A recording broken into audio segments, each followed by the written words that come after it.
Are managers needed in organizations, or do they just create bureaucracy and added red tape? When we read about bloated departments in government or private businesses that are filled with managers that can't seem to get anything done, the question we all have is, what exactly is the purpose of managers? Can't teams just go straight to executive leadership? Wouldn't that just be more efficient and effective? Well, the ultimate answer is yes and no, because it really depends on where your organization is at in its growth and what the goals really are for that organization. Now, we have to go back a little bit, but in 2009, Google set out to answer this exact question. Do managers matter? Google coined it Project Oxygen, and it would eventually be a multi-year research initiative that has since grown into a comprehensive program for key management behaviors that is used in Google's current employee communication and training. You see, Google was founded by engineers Sergey Brin and Larry Page, and many of their first employees were also engineers. Having grown up with a father who was an engineer, I can tell you firsthand that engineers just want to do engineering stuff, and they hate having to communicate to supervisors about the stuff they're engineering and supervising others who are also working on engineering stuff. So in the early days of Google, Sergey and Larry actually experimented with Google being a completely flat organization. Now the thought was, if we didn't have managers, there wouldn't be any barriers to fast idea development, testing, and deployment. It really replicated the college feel and workflow that Sergey and Larry experienced when they first conceived Google. What was interesting is that this flat organizational structure lasted only a few months. Sergey and Larry became too inundated by their team about things they really didn't want to have to deal with and issues that took their attention away from developing the actual search engine. Things like expense reports, interpersonal conflicts, and other human resources related issues was really not the founders' cup of tea. Because Google grew so fast during this time, it actually didn't take long for Sergey and Larry to realize how valuable managers would be in dealing with all of these non-engineering issues like communication strategy, project management, team collaboration, and career development. More importantly, how all those pieces would need to be corralled and aligned with the company goals. So from an operational standpoint, Google realized that managers were needed to help them effectively grow the company. They launched Project Oxygen with the intent to gather data and figure out what characteristics make a good manager.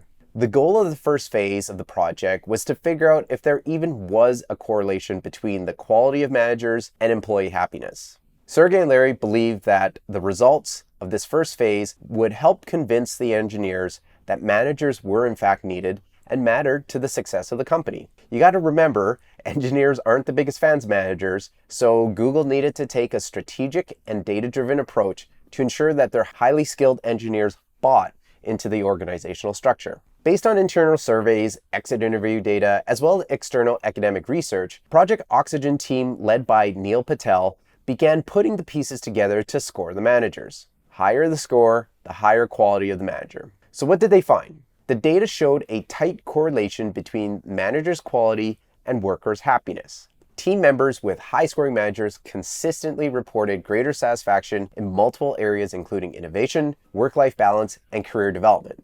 Phase 2 of the project then was to figure out what the highest quality managers did to achieve such a high score. The idea was to extrapolate from the data and build a checklist of items for managers to act upon to provide consistency and to elevate the quality of managers across the entire company. Google would then follow this up with processes that provided managers with proper feedback, training, and ongoing professional development. So what did Google find ranked the highest when it came to high-scoring managers? Well, one, a good coach.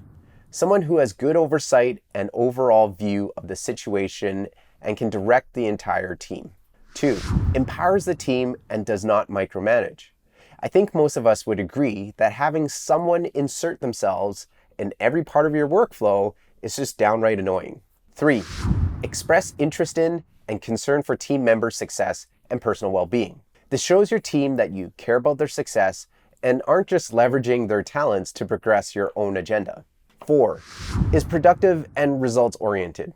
Nothing more than having a manager not present while the team is working long hours to complete a project, and then that same manager taking credit for the entire project when it's presented to the executives. 5, is a good communicator and listener.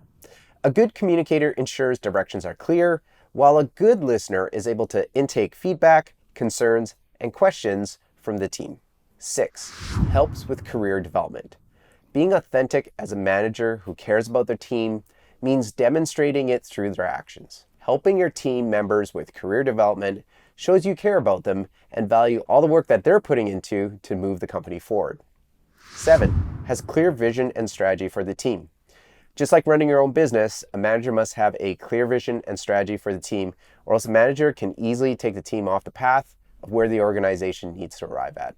Finally, 8, has key technical skills that help them advise the team. While the first trait talks about being a good coach, the manager also needs to actually have the skills to become a good coach, as well as advise their team on the ideas and the workarounds. So how has Project Oxygen impacted Google? Initial results back in 2012 saw that the lowest scoring managers improved the most, particularly in the areas of coaching and career development. I think it speaks to the amount of after evaluation support and training that Google provides their managers. It's one thing to look at feedback and evaluation results. It's another to actually put that into the work and support to help managers grow. But it's also led to higher employee retention rates. Now, one thing I will caution about this finding is that it doesn't really account for other perks that Google employees get to experience while working at a company, like their free food on their campus, flexible work arrangements, and other employee benefits. So the biggest question is, does the results from Google ultimately prove that having managers are important? I think it varies by organization and size of the employee base. For a company like Google, it clearly wouldn't have worked to have tens of thousands of engineers report directly to Sergey and Larry on a daily basis. And to my point earlier about bloated government departments, having an excess amount of managers is also not good. An article by the Harvard Business Review back in their December 2011 issue highlighted that excessive layers of middle management can lead to inefficiencies and communication breakdowns. Overly complex management structures can slow decision-making processes, stifle innovation, and create a disconnect between upper management and frontline employees. Further to that article, authors Gary Hamel and Michelle Zanini suggest that bureaucracy, including excessive layers of management, costs the US economy more than $3 trillion annually in lost output. Organizations with flatter structures, where decision-making is more decentralized, often see higher levels of innovation and agility. So what is right for your organization? Well, it is probably somewhere in between, and it depends on what stage of your organization is at. For startups, having a flat organizational structure with each individual in charge of specific company-wide items is really probably the best structure to ensure that innovation and development has minimal barriers. While growing organizations will need some level of management to ensure every team is moving in the right direction. For large organizations like government, avoid excessive layers of management, as this can lead to a vicious cycle of added red tape, bureaucracy, and really an inability to get things done. That's all for this video. Make sure you hit that subscribe and like button, as every little bit helps. And don't forget to add your comments below about your thoughts on whether managers matter or not. Have a great one, and I will catch you in the next episode.